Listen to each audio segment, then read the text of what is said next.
Y'all ever wondered what it's like to step into a living, twisting labyrinth so big you can't see the end? And maybe, just maybe, you'll never find your way back out. Well, let me tell you, getting lost might be the most fun you'll ever have in Texas. And today, I'm going to take you along as I try to survive. Yep, survive. The biggest corn maze in the entire Lone Star State. Howdy, folks. Welcome to the Lone Star Plate, where we dive into everything big, bold, and unmistakably Texan. If you love adventure, wild stories, and a little bit of Texas-sized trouble, you're in the right place. Today, I'm taking on the legendary South Texas Maze, a place that claims to be the largest corn maze in Texas. Heck, some say even in the entire South. Trust me, this isn't your grandma's backyard patch. We're talking over 7 acres of sky-high stalks, dead ends, and more twists and turns than a jackrabbit on a hot griddle. Now, you might be thinking, a corn maze? How hard can it be? Well, I thought the same. But let me set the scene for you. It's late October, the sun's setting over the prairie, and I'm staring at a map that might as well be written in hieroglyphics. The South Texas Maze lays out more than 3 miles of winding, looping trails, and every single path starts to look exactly the same about 5 minutes in. My plan? Get in, conquer the maze, maybe stop for a funnel cake, and get out before dark.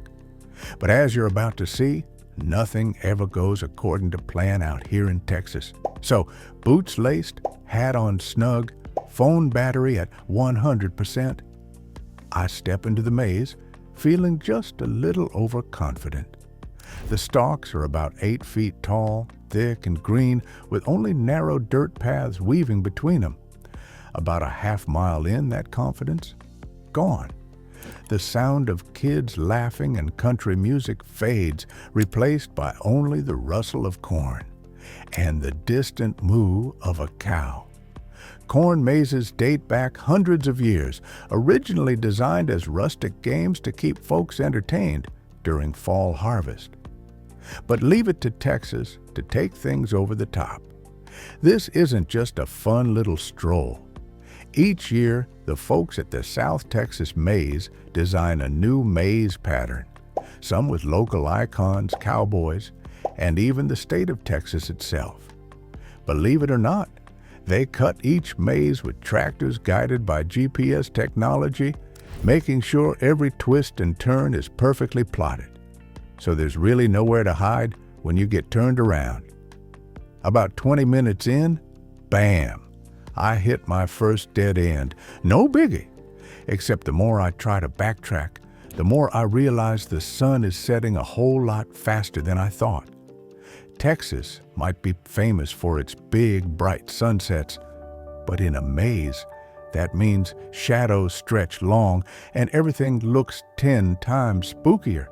At one point, I'm pretty sure I see the same scarecrow twice, which is a little unsettling when you're already lost.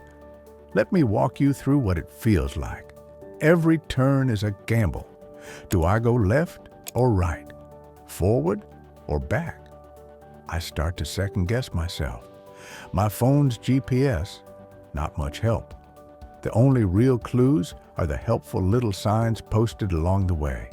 Some with corny jokes, others with Texas trivia that makes your brain hurt and distracts just long enough for you to forget which way you came. And speaking of lost, there's a reason folks say everything's bigger in Texas. This maze has stumped even lifelong locals. Some families make it a yearly competition, timing each other and taking pride in shaving off seconds. The record? Under 15 minutes. My pace? Let's just say I'm nowhere near the leaderboard. But here's where it gets interesting. Just when I'm about to give up, I meet another group of maze goers who are just as lost as me. Turns out, getting lost brings folks together. We swap stories, try to figure out landmarks, which honestly all look like corn, and even wind up singing Deep in the Heart of Texas to keep our spirits up. If you ever want to make friends with a stranger fast, get stranded in a corn maze together. It's the ultimate icebreaker. Now, you might be wondering what the secret is to finding your way. Here's a pro tip from an old-timer I met near the middle. Always keep your right hand on the wall and you'll eventually make it out. Simple, right? Well, turns out, in a Texas-sized maze, that method might mean you'll be wandering for hours. Unless you're the kind who likes walking in circles, I recommend trusting your gut and maybe bringing a snack. What really blew my mind is how the South Texas maze changes every year. Some years they've honored local heroes. Others they've crafted intricate designs you'd only recognize if you saw an aerial photo. The work that goes into creating just a few months of magic is truly a Texas feat. Hard-working folks, creative minds, and, of course, a deep love for seeing families and friends come together.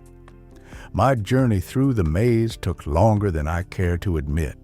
There were laughs, a few moments of panic, and let's be real, a brief heart-to-heart with a very judgmental goat at the petting zoo after I finally made it out. Did I get lost?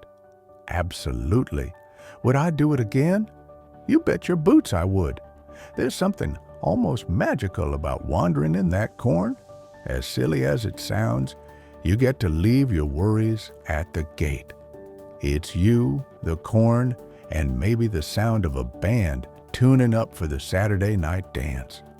So, have y'all ever braved a Texas-sized corn maze, or maybe gotten lost in one of our state's many roadside attractions? I want to hear your best or worst Texas adventure stories down below. Smash that like button if you'd give this maze a shot. And don't forget to hit subscribe for more Texas-sized escapades from the Lone Star Plate. It's your support that keeps these boots on the ground and the stories coming. Remember, if you find yourself staring at endless rows of corn with only the wind and a few friendly faces for company, just take a breath, enjoy the ride, and know you're living a little piece of Texas magic. Until next time, happy trails, y'all. Don't get too lost out there.